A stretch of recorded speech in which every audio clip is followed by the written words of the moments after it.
Hi everyone, and welcome to Autism and Neurodiversity Coaching's Neurodiverse Universe podcast with myself, Ben Holmes from Autism and Neurodiversity Coaching. A little bit about ANC, Autism Neurodiversity Coaching. If you're new to the podcast, we offer training for businesses on neurodiversity and mental health. For example, what is ADHD, what is autism, etc. We do one-to-one coaching and group coaching for neurodivergent individuals. We do public speaking. We also have on our website an education section where we have an online resource library, working on courses at the moment as well. And we have lots of other neurodiversity and mental health related stuff on there as well. The website is www.autismandneurodiversitycoaching.co.uk. So on to today's podcast. So our guest is Liam Kelly, who is a special educational needs teacher. So welcome, Liam. Hello. So as I always do, we'll go straight into the questions that I normally ask and then see where we go from there. So the first question I usually ask is, when were you diagnosed as autistic or ADHD, etc.? So in your case, I believe you're awaiting a diagnosis for autism, and you've been on the waiting list for a while, I believe, haven't you? Yeah, so I've been on the waiting list formally for 4 years. It's actually a longer story with me though, so it all kind of, so I studied psychology at university. We came across autism. That was the first time. A very short section on that. It was when I started working in special education. I started out as a classroom assistant, and very quickly my colleagues sort of made the comments kind of as if it was already known and as if it was a thing. And I remember being sort of slightly confused and going, okay. And then, you know, you let these things roll over, don't you? Because you're at work and you go, okay, yeah. And you want to fit in because you're new. And I always knew I was different, as it were. So I just thought maybe I'm just doing what I normally do. Let's just get on with things and see how things go. The frequency of that, of people making comments, and not necessarily negative, but you never know how to take it, I suppose. So that became rather frequent. And then somebody said to me, well, you're autistic, so you would know, or it was something to do, you know, sort of problem solving with one of student in particular. And I remember going, I just was silent, and I was like, I don't really know what to do with this. So I didn't deny it, and I think that's probably because I already had an instinct or a sense that I knew, because I had come across various things. And actually, from the offset of working with not just students with additional needs, my particular setting was specifically the primary need was autism. So very quickly, because I started in Key Stage 4, which is, I forget the ages, but teenagers. And I remember going, goodness me, this is just like me. And that was quite a shock. I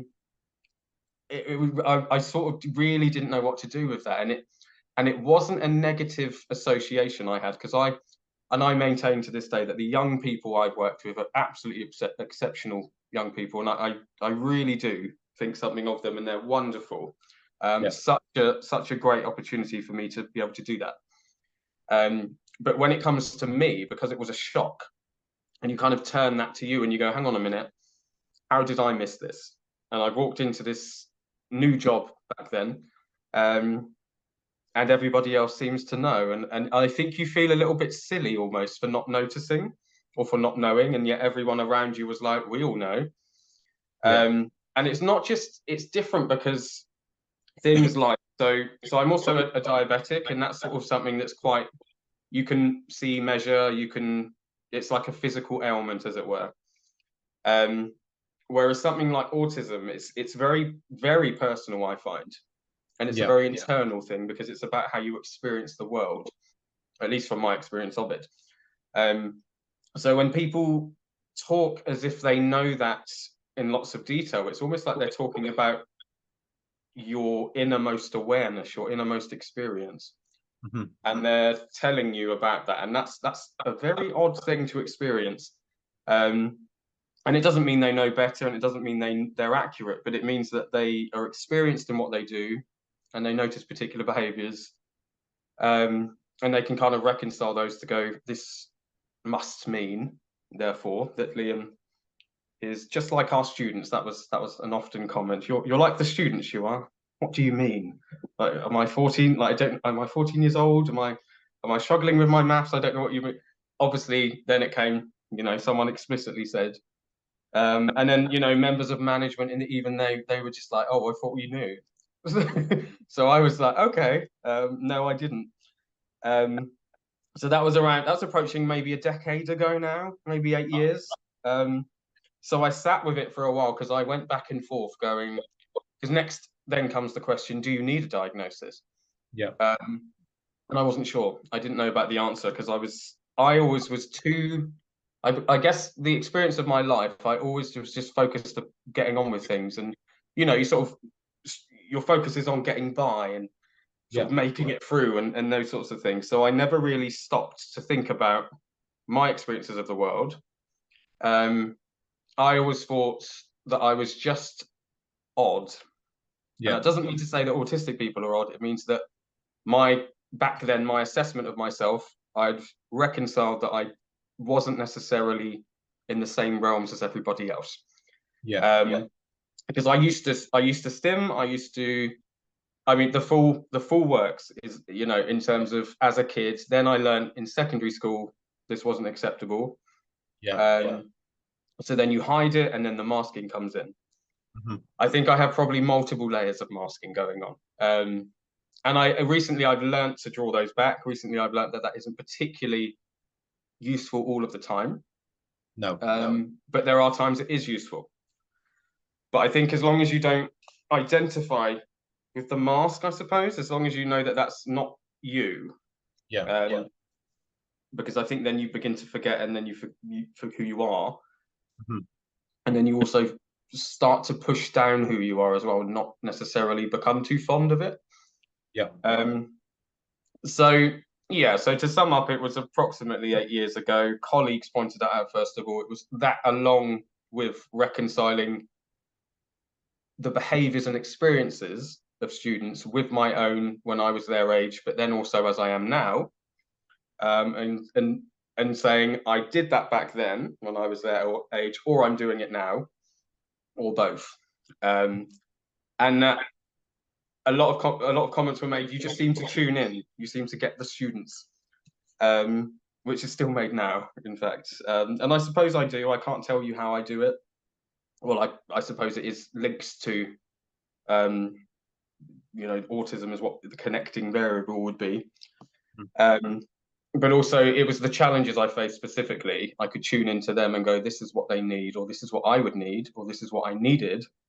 Therefore, and usually it would be an effective solution.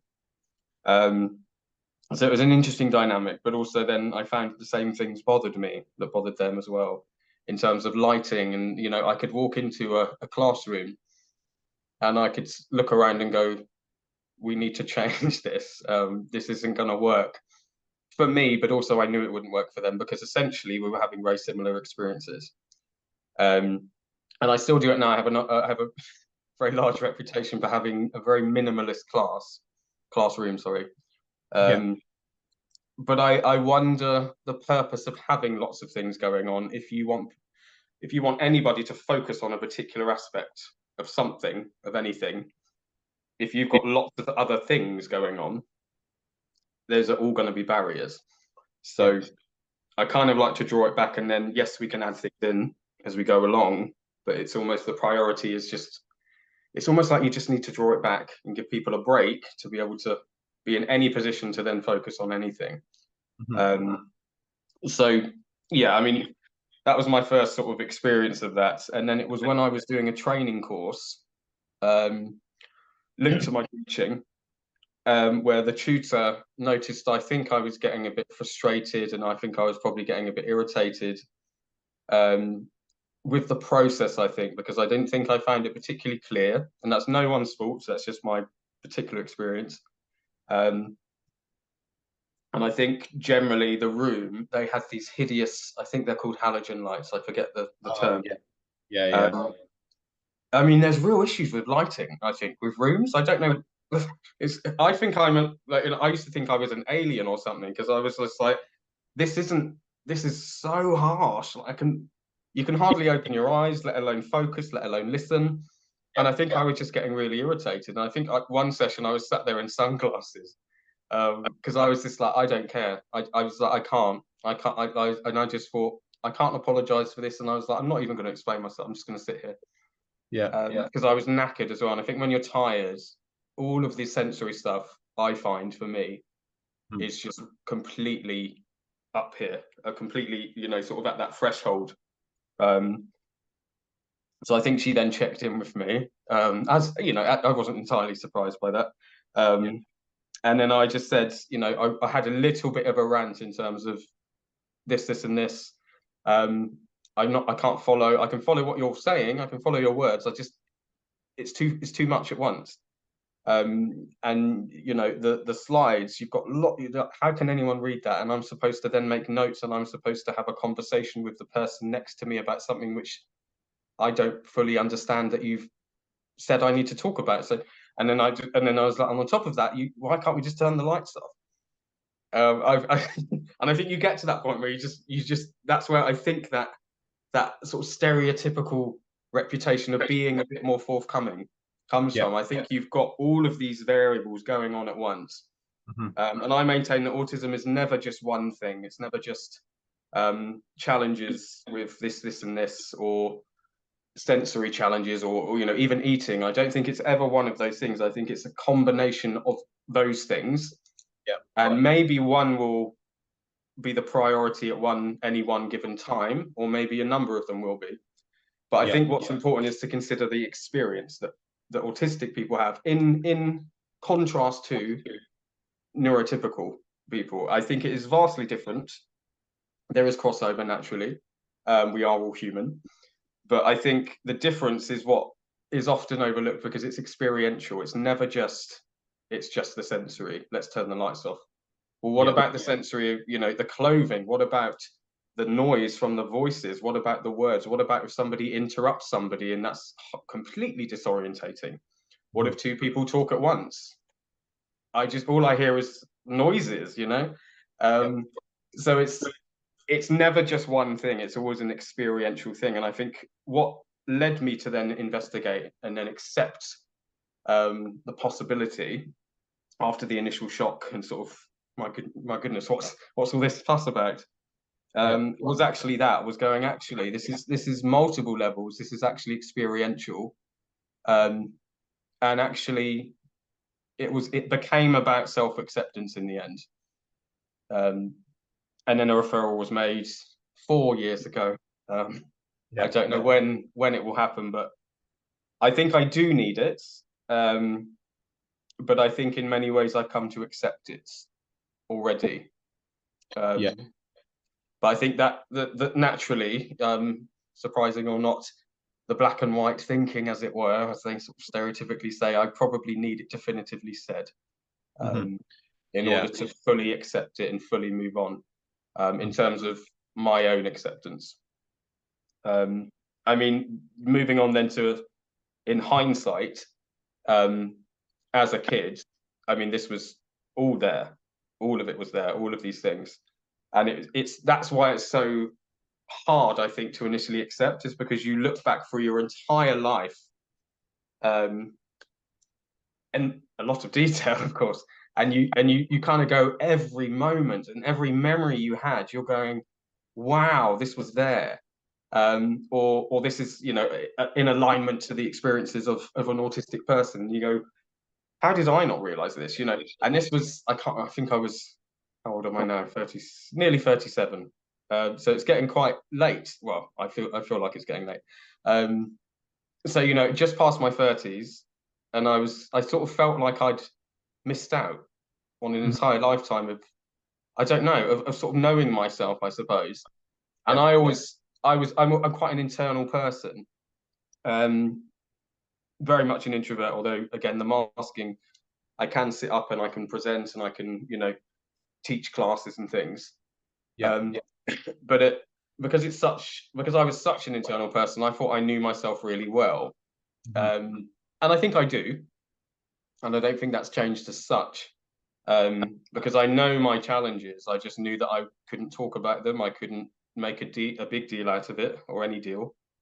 And it's even down to things like in school where I would plan a route around the playground, because that kept me busy, because otherwise you're just stood there, or not going into the lunch hall, so pretending I was unwell, or having my lunch at break time, so then I didn't have a reason to go into the lunch hall, or needing the toilet again, so you hide in the toilet for ages. There are lots of sort of things I came up with that, when you look at the reason why, absolutely, it completely fits. So there were lots and lots of things, and even through to college and school and things like this, it was always there. And I go, there's a bit of regret and there's a bit of mourning, I suppose. The regretful part is if it's kind of, you say to yourself, I wish I knew this earlier, so that I could have better equipped myself. Not necessarily in terms of tools and strategies as such, but maybe in terms of if I had then given myself a break, because I then grew to be very harsh on myself, because you have to double down all of the time. In terms of how you're coming across and your behaviors, and then no, you can't do that odd twitchy thing that people tell you about, and you don't want to go to this for drinks or whatever it is, or to the party, but your mum's making you, and you can't tell her no, and then even if you're then crying in the middle of the party, you can't properly explain yourself, because that was always a challenge as well, was actually communicating my own experiences. Because how do you say, it's not just being here, it's the outfit you've put me in, it's the lights again, it's the food, even, it's everything. But as a sort of 6-year-old kid, it's really hard to articulate that. And even going into your teenage years, every teenager, I think, just wants to fit in. And I think I was just like that. And I think I knew early on, because I actually had no issue in stimming. I actually loved it, still do, in fact. Now I just do it in private. But back then, as a kid, I had no issue in doing it whenever I needed to, and I absolutely loved it. It's one of the most fulfilling experiences, and I still can't quite explain it. But it's something you learn not to do. And I was called mute because I didn't speak. There were so many things, and I was like, this actually explains every single one of those things. So that's why I then said, okay, because they said to me to think about the referral, and I said, okay, I will think about it. And then eventually I came back to them and I said, well, if it's a long waiting list, you may as well put me on, and I'll process it, as it were, in the next few years. No, that makes a lot of sense. I think there's a lot of points you've made there. Just wondering whether to address some of those now or in a minute. I'll come back to some of those. I made notes on them, and there's a few things I think it's worth sort of just going over. So if you get, well, not if, but when you get the diagnosis, what do you think that would mean to you? Is it, I mean, you might have already answered that just then, but is anything in particular you sort of mean to you? Yeah, so in particular, I think it will be self-acceptance. But what I mean by that is, so I have accepted myself, I think, because I had to. I think everybody has to work towards that eventually, for more or lesser degrees. I think because you're an adult, I think you kind of have to then go, I must cope. I must be able to go to this job interview. I must be able to hold a job down. I must not tell anybody that I'm actually struggling to make a phone call, to make a doctor's appointment, despite the fact that I really need to do it. I just can't do it. And admitting that, maybe admitting is not the right word, but you can see that sort of shame that's associated with it through that use of language, even. Being honest about that, rather, is challenging. But when you are, it's actually not that big a deal. And it turns out that other people feel that way. maybe you feel it more, and maybe there's other reasons for that. I think what would happen for me was I would finally allow myself to be fully compassionate towards myself. Yeah. And I think that's something I've never properly done, because the way I've gotten by is by always being almost ruling with an iron fist with myself. Mhm. In terms of, you must cope, you must do this, you must hold it together. Yeah, so I think that would be the main one, would be compassion. I think self-understanding as well.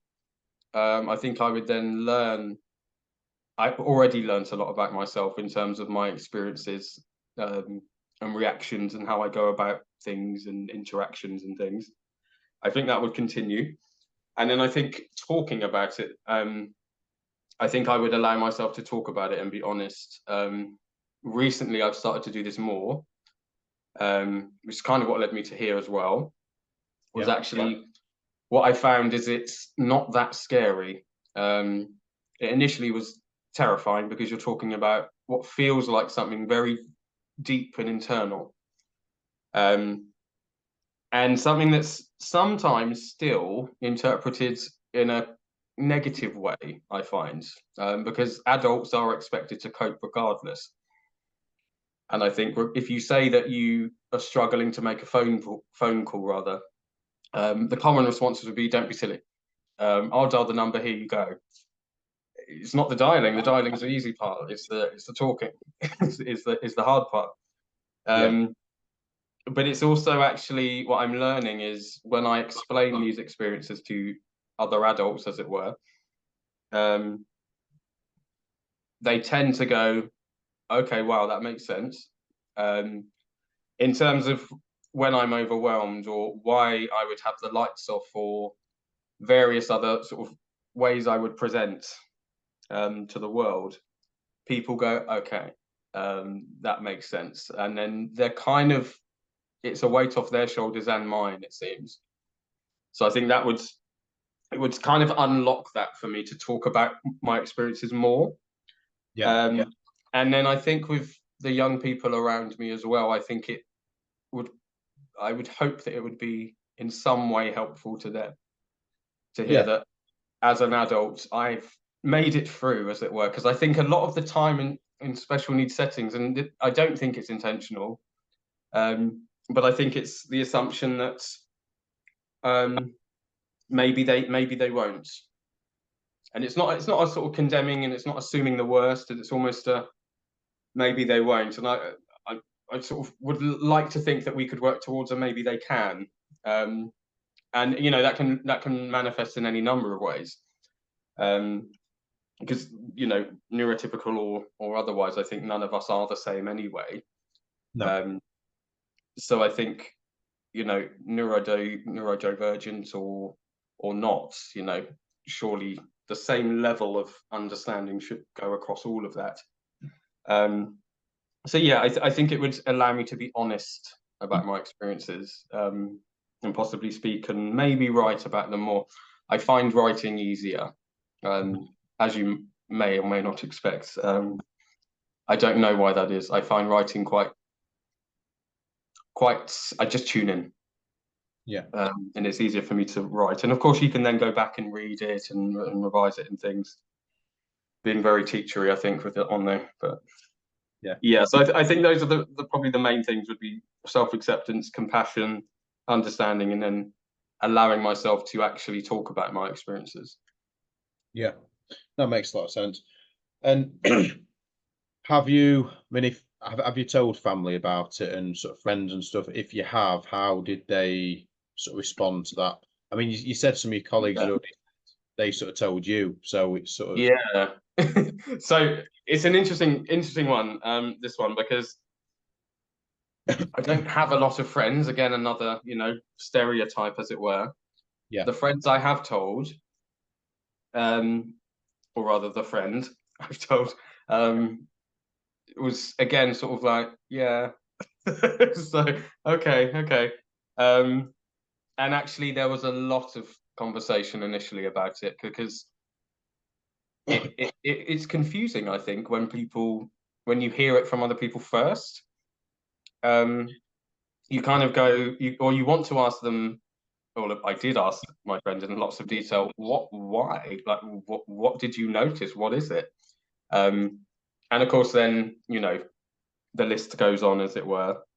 But then also it explained a lot, because I'm not particularly good at the back and forth messaging, unless, of course, it's perhaps we can touch on my interests later. But if it is about my interests, I mean, look out. At least block out an hour, maybe. I don't know. But if it's just general back and forth, or if it's arranging meeting up, it's not that it's it is a challenge when I come to it. But first of all, it doesn't actually register.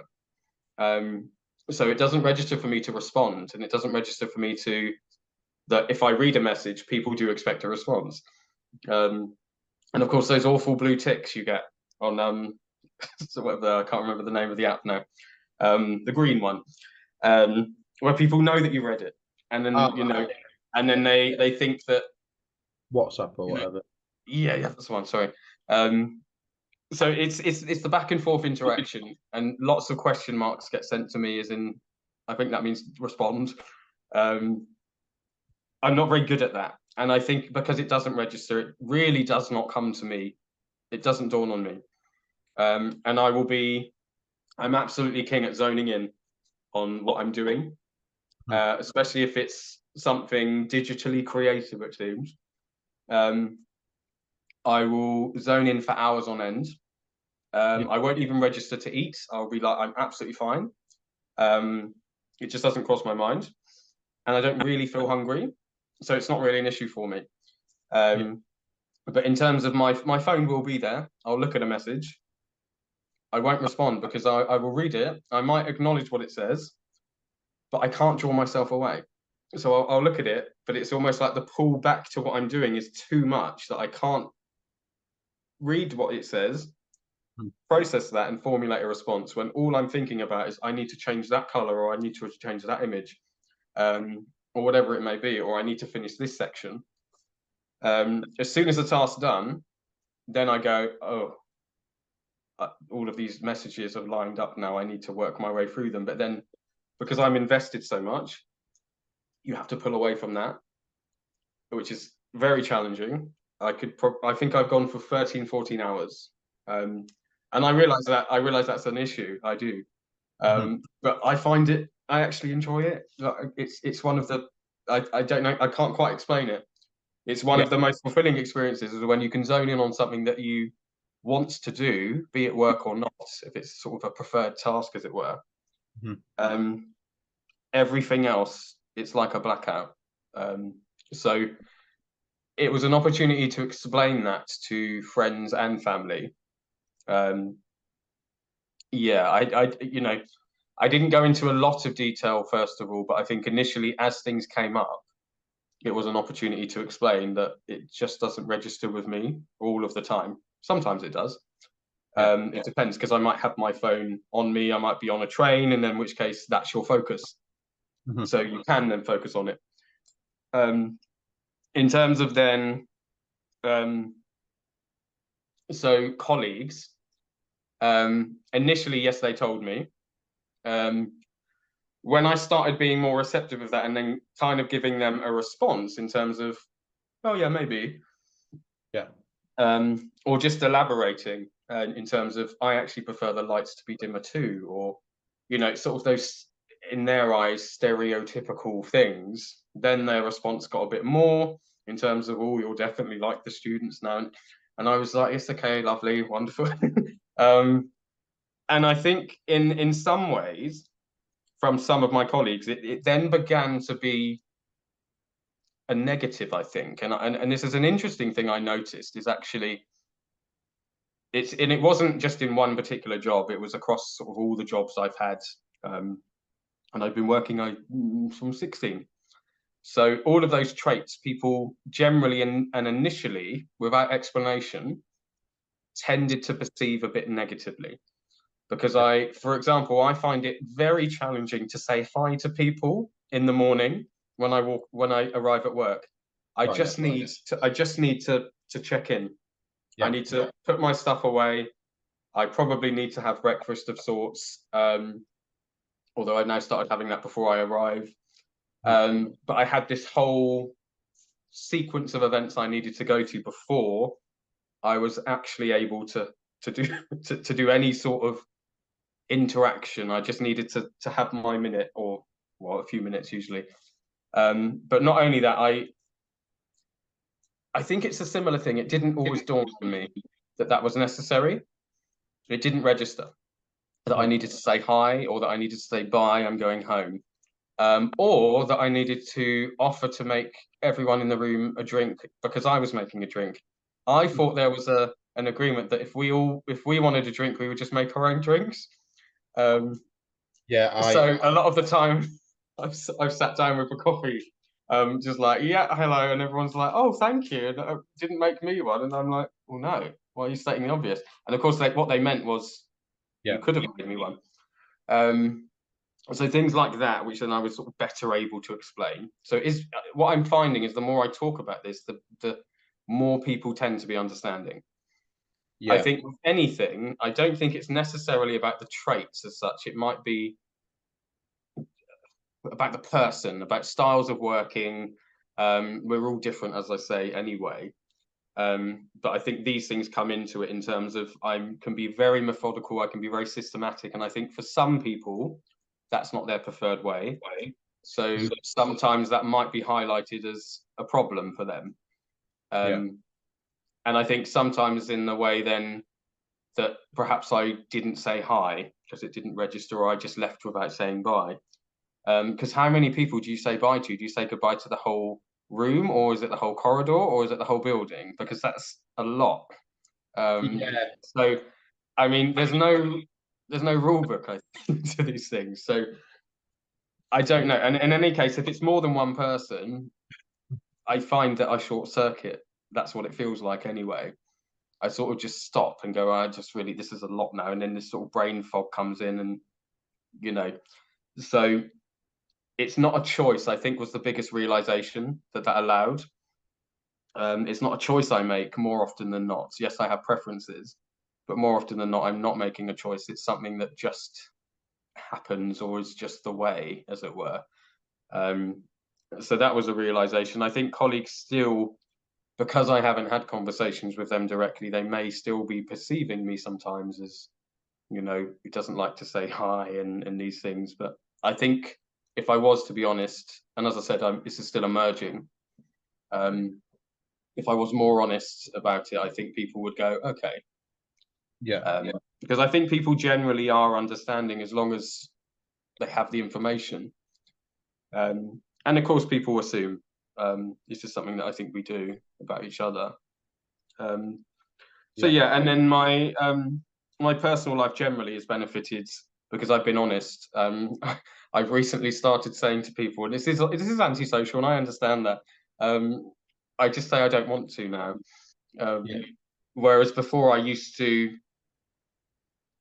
say either I'd make up some sort of excuse, and I used to have a sort of stack of things, or I would get to the day, sometimes the moment of meeting, and then I would back out.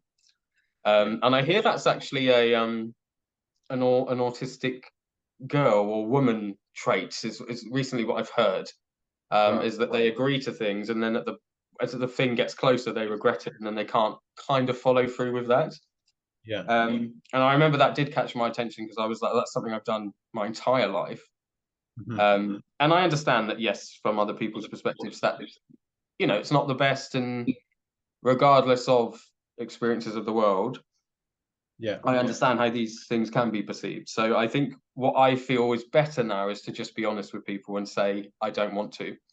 And you know, you can be polite about, you know, thank you for the invite and stuff, but I think it's more with people who know me a bit more, even colleagues and things. I can just say it's not something I want to do. You know, I used to go through phases where I would like to, because I wanted to fit in. And then as the years go on, I think you realize that actually, why do you want to? And then you realize you don't want to. So it all sort of links together in terms of experiences and just being honest with yourself and other people. And I think that's really important as well. So I have a partner, and it was never challenging, but I quirky, I think was the word. You know, there are various ways to describe it. I knew that I was sort of the sore thumb, and and initially I think it's okay, what's that? And what does that mean? So I think lots of conversations were had. Early on, actually, I was like, I'm just going to try this, and I was honest, and I did say yes, assessments and things, and I think because I was still masking, they were like, okay, yeah, and then as the years have gone on, masking has gotten less, and this is actually, I'm at a stage now where this is the most I've unmasked in front of any other person, which is terrifying but also liberating. So it's an interesting dynamic, but I must say that they've been very patient, very understanding, and I think it takes lots of grace to be able to work towards understanding things that somebody can't necessarily communicate, especially in real time.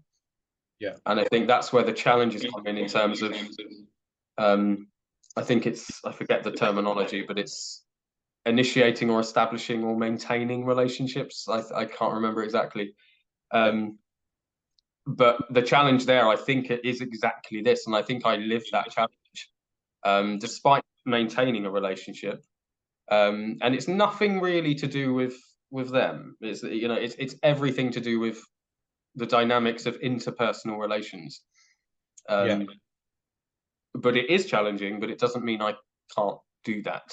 It can take a toll, and again, that's nothing to do with my partner. It's everything to do with my experiences. And it takes a toll in respect of, I think anyone needs that time to break away sometimes. I still can't mask 24/7. And if I do, I think I crash. I think I can maybe keep it up for I think the tolerance has gotten less as I've got older. I used to be able to do a week. Now I can do about 2 days, I think, before I just withdraw, shut down, or crash completely. They know that, so they will say to me, just go and have some time. And there I am with sunglasses on at night in the bedroom because some light's coming through the curtains. And with headphones in because they understand that that's what I needed to do. And I think many people would go, wow, this is a lot, or this is way out the box. But actually it's been very nice. It's been wonderful to actually have that. So yeah, that was a revelation as well. And I think that's what this, having the diagnosis and being honest about it and speaking more, I think it makes it more okay. To be honest about it. Yeah, no, I definitely agree. And I think with like the masking, the older you get, the more you know about yourself, the less you tend to mask and the less energy you have to do that. I agree with that. So you've touched on autism, ADHD. Is there any other conditions or disorders or brain differences, however you word it, that you have that you're aware of? So not to the same degree. I think autism, because of the particular area of special education that I went into, it's become more prominent, but also because I think it was almost like looking into a mirror with that. What I've noticed just through general research, but also sometimes through people telling me also, again, is things like sensory challenges. So clothing, lighting, sound, smell, everything I think is on super high alert most of the time. And that's not just out there in the world, the external, I think it's inside as well. So anything I eat, for example, I know, and it's just, I can't, again, it's really hard to articulate these things. But actually it's that hypersensitivity of every process going on inside your body. as well as what's going on outside. So that again comes with various challenges, and that again comes with various things that you need to navigate and kind of negotiate throughout each day, moment to moment. As I said, it's experiential, so it's kind of with everything else. But that's kind of a recurrent one that tends to be up there in terms of sort of how it manifests, I suppose. I think OCD, again, I had no idea. And I think there is a stereotype with OCD, but I don't know if I particularly meet that in terms of that stereotype in particular. So the way that it tends to manifest for me is things like the way I work. I think it's hyper focusing, for those number of hours and things. Part of that process is where the OCD comes in terms of the processes I follow. It has to be that method. It has to go through that, and it has to be the exact way that I've kind of foreseen that would go in terms of my vision of what that would look like, or the standards that I'm hitting. And so it's that sort of OCD. It's not necessarily anymore. As a kid, I used to have things arranged in certain ways and that certain thing, sort of a line of toys across the floor and things. It's not so much that now. OCD does come into foods as well and things. It's more processes for me. And I think that's that stereotypical rigidity, where that links to that. In terms of food,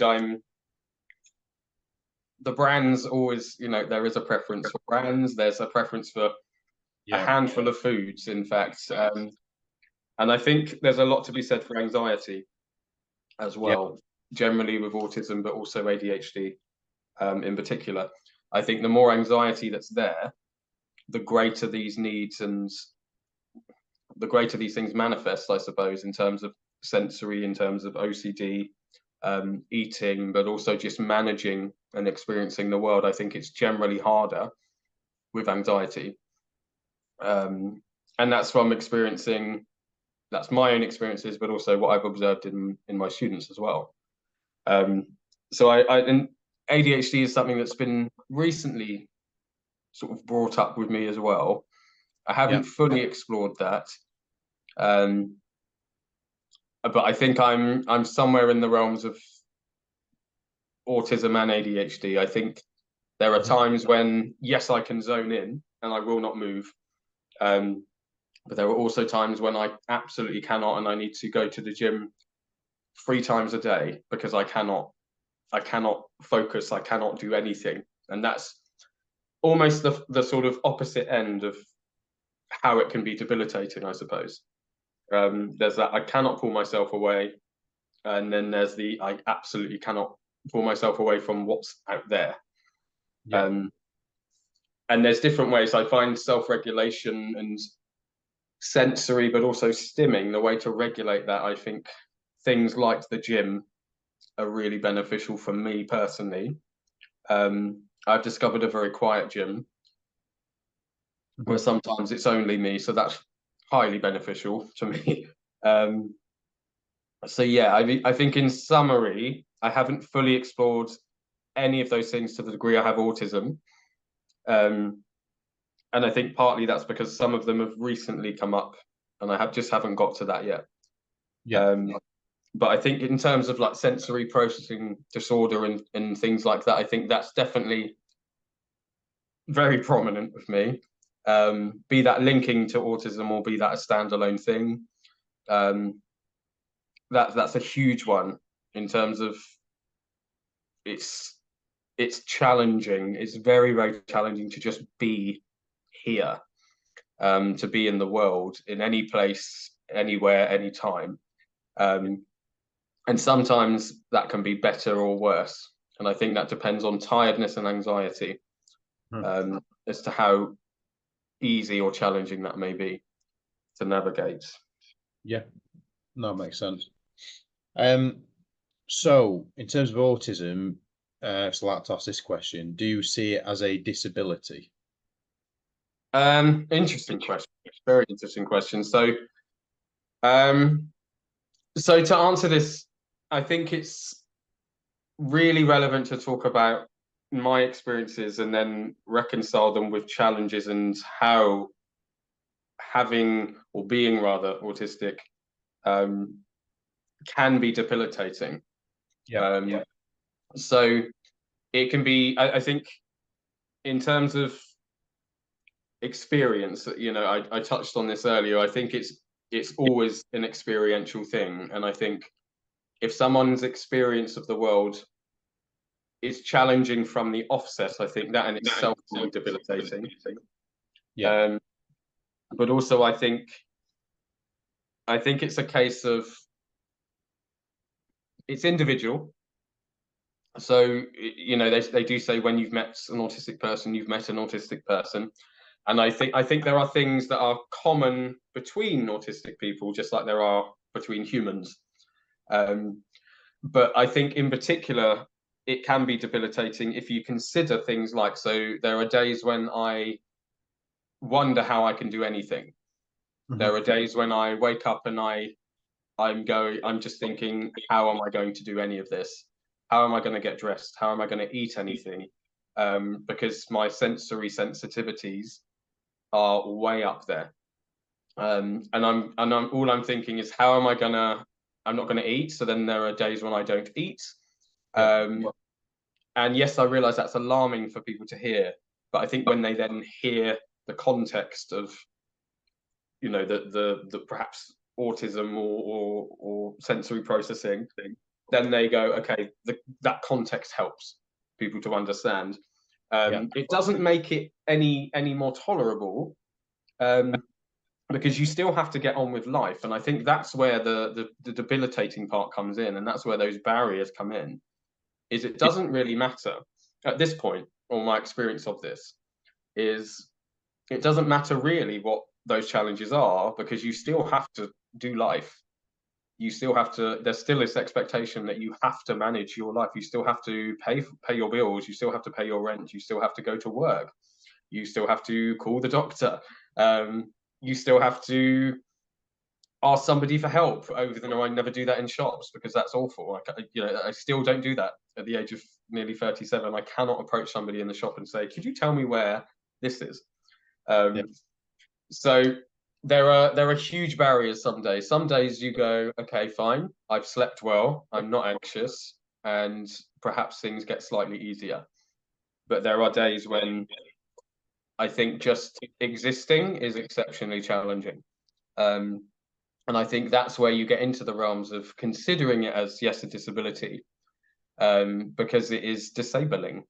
I think those things are disabling because just like if they're, if just like a building isn't adapted to certain physical disabilities, if I suppose a civilization or society isn't adapted to non-physical disabilities, like being able to speak or selective mutism or whatever you want to label it as, the need is the same, whatever the label is.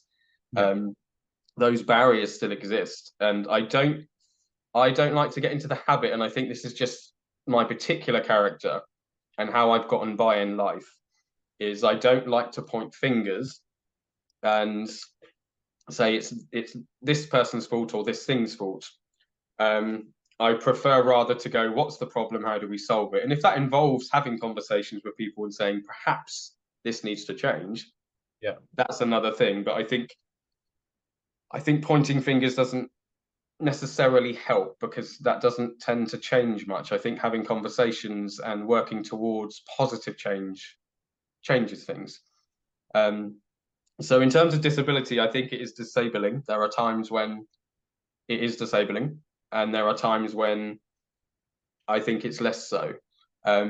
It's that word, though. I think sometimes what I've learned from working with young people with additional needs and autism is that, and from myself as well and my own experiences, is there is a lower self-esteem, and there is a lower self-belief, and there is this sense of, I'm never going to become a full person, a full adult. I'm never gonna do the things to the same level that everybody else will. And I think goodness me, that's an awful thing for anybody to grow up with. And an awful thing for anyone to sort of go through life experiencing and feeling. So in terms of, that's something I work really hard to sort of, bring up with the young people I work with, is because it's not nice. It's awful to have that feeling that you're not quite enough. So I think in terms of using the word disability, sometimes that can be almost counter effective in terms of that aspect, in terms of self-esteem and those sorts of things, is because teenagers, I don't think, want to be singled out. I think they want to fit in. And I think if you say the word disability, as much as it, it is what it is, words are words. They don't, I think it's fine.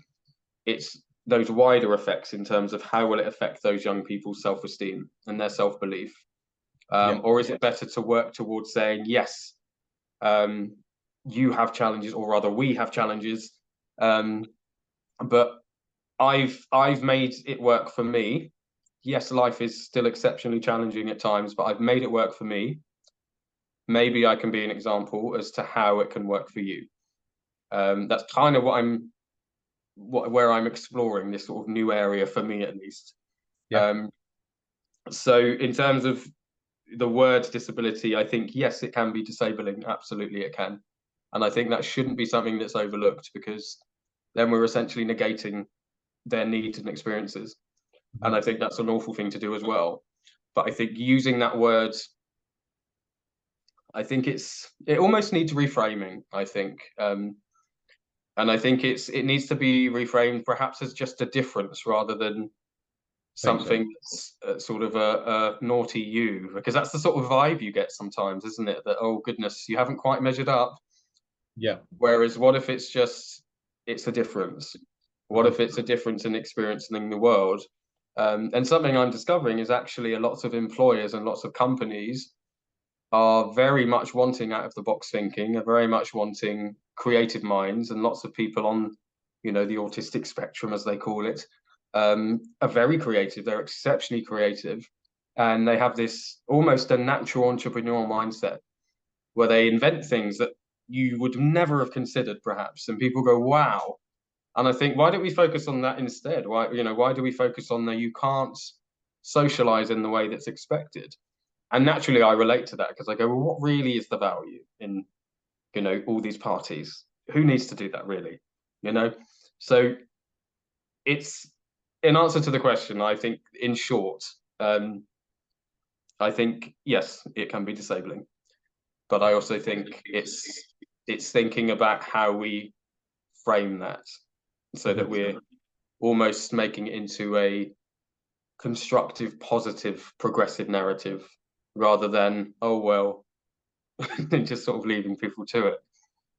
I totally understand that, and I think, like I said, reframing it to different is definitely the way to go. So a bit of a random question now, because I like to throw in some random questions. If you have one, what's your favorite color? Okay, so I will explain my answer, because it seems random. I have three that I've managed to narrow it down to. My first one is black. I know some people say it's a shade and not a color. The reason I say that is because actually the world can be very colorful, and the world can be very bright and stimulating. And I think if you've got lots going on with sensory input, a bit of darkness and black can be very relieving. So I think those dark and more neutral tones, I'm like, oh, thank goodness. It's a bit of relief for me. In terms of then, so that's that one of those, and that's more, I suppose, sort of experiencing the world would be where that comes to. In terms of then the other two, so the way I thought about when I considered what my favorite color was, because people do tend to ask this quite a lot, I find, is there's different contexts. It really depends. So in terms of furniture and room decor, I'm very much, no brightness at all.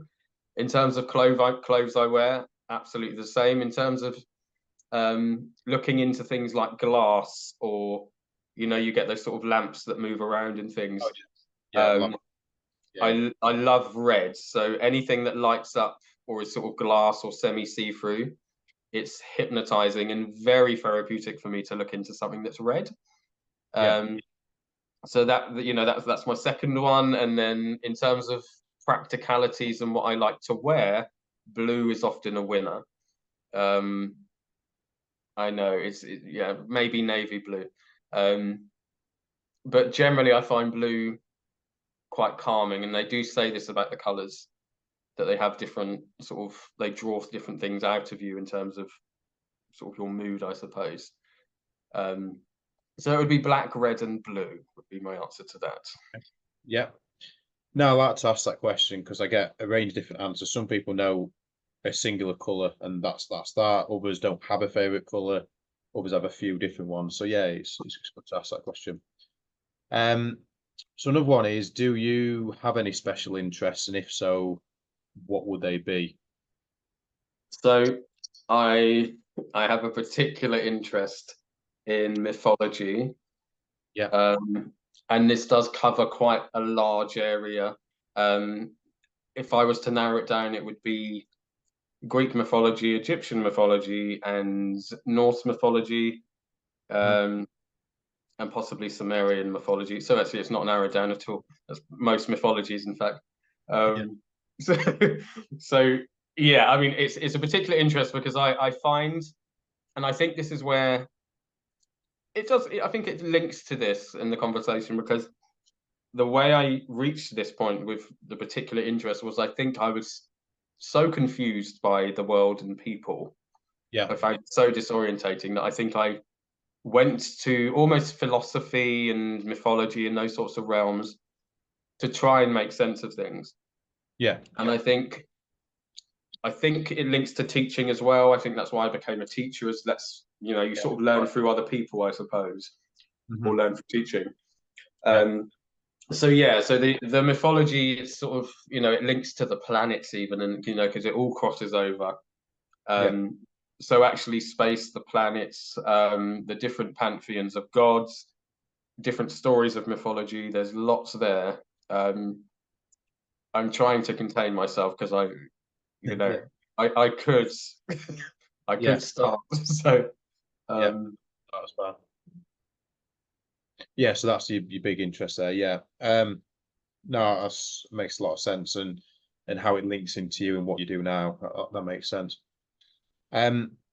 So another question is, if you could meet, a famous person, past or present, whether it's a celebrity or just someone who's, who's known, who would that be and why? So again, this was harder, like the color question, because I'm not very interested in celebrities. But when I thought about this, there were maybe a few answers. So I tried to be cool with this answer when people ask this, and I try and say something that's kind of relevant in modern day. And I think the best I can come up with is probably, I don't know, Aerosmith or something, just because I like their music. If I was to go a bit deeper with that, it would be Plato. And I think that links to the philosophy and the mythology side of things. There's lots of really interesting stuff that he's written. And I realize not all of it's current to today. But actually a lot of it you go, wow, okay, this is still relevant. But also I think I like things that are out of the box, and I think that's because I am out the box myself in many ways. So I think he would be a particular one to sit down with and just say hi. Obviously, he's no longer with us, but if I could, I would have lots of questions for him. Yeah, no, it makes a lot of sense, and he was autistic as well, Plato. I hear. Obviously, they didn't know about it then in that sense, but when they look back and go through all the traits, etc. In fact, I've got one of his books. I haven't got around to reading it yet. Which one it is. One of his most famous one. Can't remember what it's called now. gone out of my head. But yeah, I've got one of his books. So I need to read that.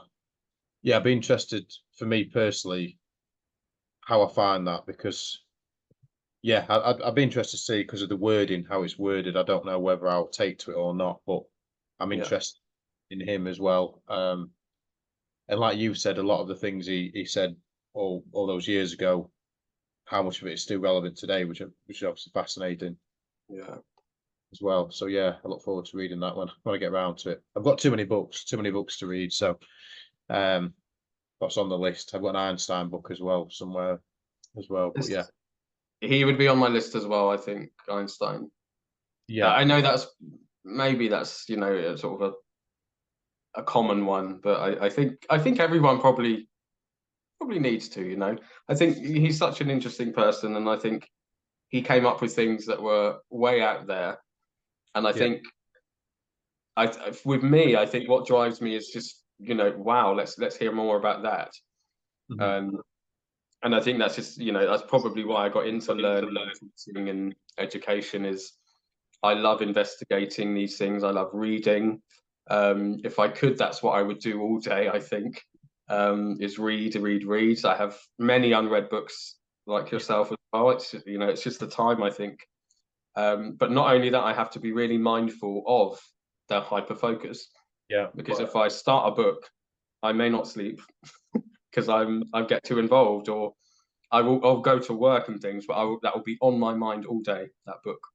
yeah, So I have to be mindful as well and quite controlled with these things. But definitely there's a list as well of, you know, it's usually people who aren't alive anymore, funnily enough. And I think, because if you look in history, I think there's lots of, I think the further back you go, the more interesting it gets, because the more different it is. I agree. Yeah, And I think sometimes that's really interesting to kind of reconcile that with today. Because there's certain parallels, but there's also huge differences as well. mhm, yeah, I agree with that. So I'm just conscious of time, but there's a few things I've made notes on Sure. along the way. So just going back to sort of the start, some of the things you said to start with, really. So you mentioned obviously masking, and you said like the layers of that, and you Yeah. talked about when to mask. Like you said, there's basically there's times when it's okay to mask, and other times where you shouldn't do. And I think it's sort of constantly thinking about that and balancing it, and because it's something I do, so I think it's very valid. Because some people just say you should unmask all the time, which if people can do that, that's absolutely fantastic. But also, Yeah. I think it's easier said than done, and there is a balance with it. It's a shame that you still have to mask, but Yeah. yeah, if the world's seen you completely unmasking, then I suppose you might not want that as well. So there's that. It's such an interesting topic, this, and I've given lots of thought to this because of my own experiences and working through, you know, self-acceptance and compassion, and masking is all part of that. I do think, and this is just personally to me, I don't think I'm in a position to necessarily advise anyone on how to go about this, and Yeah, especially on the degree to which they mask and unmask. However, that said, I think something that perhaps the community should consider is that if we are asking or suggesting or encouraging full unmasking, I think that needs to coincide with an increase in perhaps acceptance, awareness, or, you know, all of those things, because I think in many ways it can be quite daunting. And also we need to consider the reaction of the people around us. Will they react in an accepting way? Will they react in a compassionate way or understanding way? Ideally, they, you know, it would all be impartial, because that would, you know, sort of the ultimate form of acceptance, isn't it? It's sort of, you know, it doesn't matter. You know, it's absolutely fine. yeah, But I think, I think this is probably something from my younger years, whereby as I said, I didn't have an issue with stimming. I didn't mask back then because I didn't know it was necessary or a thing. yeah, Um, so I would freely stim, and the reactions I got weren't kind. I do understand why, and I have made my peace with that, because it was usually from kids, but sometimes it was adults, because it's out of the ordinary, I suppose. It's not something you see every day, so that sticks with me in terms of unmasking. And I suppose it's that awful sort of, it's such a there is such a focus nowadays on social capacity, I suppose, or capacity to socially interact, social awareness, social aptitude. And I think unmasking perhaps goes in direct contradiction to that at the moment, it seems. Because it's deemed rather, for emphasis, I have no issue at all with stimming and all of these things, because first of all, I work with young people who do, and I do it myself, so it wouldn't make sense for me. But I do have almost a hyper social awareness, and I think that's as a consequence of learning the consequence, I suppose, of unmasking. But also the necessity within certain contexts and certain times of having to mask. And that's usually it's been to get by. But also if you're perhaps, so for example, if you're in a job interview, and you were to start stimming, you do question, would that go against you? And I don't know the answer. I would hope no, it wouldn't. And I suppose it depends a lot on the context and the job that you're interviewing for and your interviewers.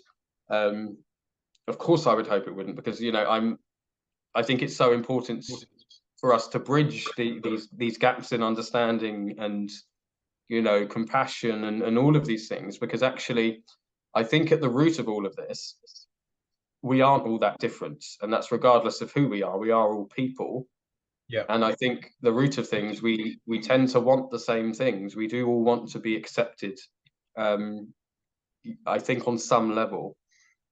And I think masking is such a huge topic, and I don't think we've reached a definitive answer. And I don't know if there is a definitive answer. As I said, I have masked most of my life. I'm masking right now, but this is what we do. And it doesn't mean to say that because I'm masking in front of you, it doesn't mean to say that you aren't accepting. And it doesn't mean to say that you would be condemning of me or aggressive. It just means that there are these very undefined conducts that we all seem to abide by. And then I can see why they are beneficial. But I think for autistic people, it's about learning the consequence of masking, and it's also learning to unmask. And I think initially it can be very scary, because of course I was absolutely terrified when I had these discussions with my partner, because I was like, obviously, you're straight back there in the school playground where people were making fun of those things you did, and you're going, everyone's going to do the same. So it can be absolutely terrifying, and I completely understand why it is necessary to mask. And I don't know where I quite stand with fully unmasking all of the time. Because I think it's, and that's just me personally. I think for some people that would work wonderfully well, and it would be hugely liberating. For me personally, I'm not sure the degree to which unmasking for me is necessary in terms of what I need. What I will say, what I will add to that, is I do need to unmask more, because I spend the majority of my time out in the world masking. And I think that's something that we all need, especially autistic people, is we do need that time to excuse me, to break away or to withdraw and just have our time.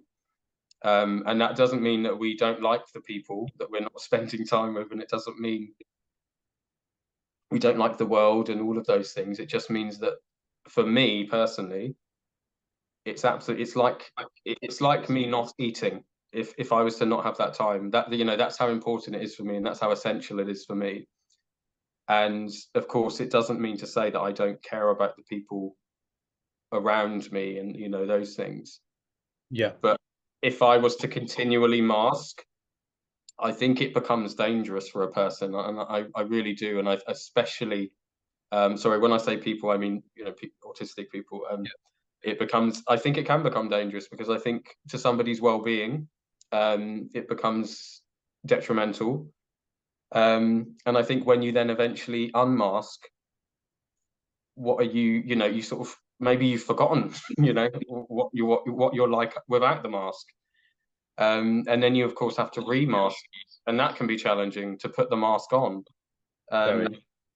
And I think it becomes about well-being in the end, and it becomes about mental health, I suppose, because I think what I've experienced myself is if I mask for too long, I can very quickly burn out, or I can very quickly shut down. And then, of course, the more I mask and the longer I mask, then those sensitivities come up with sensory experiences. The anxiety usually goes up. The tolerance goes down hugely, for just general life, social interactions, all of it. Probably won't be able to pick up the phone, you know, all sorts of things. Many calls I've missed, very many important calls I've missed, because I'm just not there, because I've probably been masking all day, and I go, do you know what, I can't. And I just think I will call them tomorrow, or perhaps email them, who knows, or maybe shoot a message to them. I don't know, but I think it's a huge topic. It's hugely important. I think it should be at the forefront of, you know, at least near the forefront of what everyone's talking about in terms of, you know, the community and steps forward. Because I think it's about having, there's something distinct about autistic people who are aware of their own differences, and they're able to reconcile that against society and people in society, and know that they're different. And I think growing up with that, and then experiencing that as an adult, and then having to essentially pretend, because that's, if you break down what masking is, you know, you are essentially pretending. And that doesn't mean to say you're false or inauthentic. It just means that you're coping, because that's what masking is. It's a coping mechanism. Or at least this, sorry, I speak about my own experiences. That's how I have experienced masking. But I think it should be something that's talked about. I think it's okay to unmask. I do. But I think, are we in a place where we can unmask all of the time? I don't think we're there yet. No. And I don't know if we will get there, because I don't know how things will go at this point. Yeah, no, I agree. Some people obviously can completely unmask, but I'd say that's in the minority. And yeah, out of those, how many are fully aware of themselves? I would say quite a little portion, a very little portion of that, like fully aware of themselves. So yeah, I think we're quite a way off that, but maybe one day that will be the case. Just thinking as we're talking here as well, I'm just thinking, because plenty more stuff I'd like to go through, but I'm wondering whether we did like a part 2, whether you'd be wanting to do that. That might be better, because then we could have longer to go through some other stuff that that notes on as well. I mean, what are your thoughts on that? More than happy to. Yeah, I think that'd be good, because then we could have a full podcast on the other stuff as well. Because there's from what you're saying, there's lots of things that are coming out that I think I don't want to just spend a few seconds on them, and I think it's good to sort of do that. But yeah, I think because yeah, I think that'd be quite good to do, actually, because I've been meaning to do it anyway with some of the guests, so I think that would be good to do. Yeah, it sounds great to me. Okay, perfect. We'll do that then. We'll do that for the next one. Is anything else you want to just sort of, you know, just before we wrap it up, anything else you wanted to add at all, or? No, I mean, I think we've covered a fair amount. I think, you know, it's always, I really do like talking about these things, and it's just really daunting initially, of course, but I like doing it because it's something I need to do. And I think it's something that perhaps all of us need to, you know, engage with a bit more of these sorts of discussions. about, Yeah. you know, experiences of the world, and, you know, as I said, masking as well. But not just that, like, you know, sensory experiences of the world, you know, perhaps the lights in a supermarket don't need to be that bright, you know. There's lots of things like that. And I think when you have these conversations, lots of people go, yeah, like why?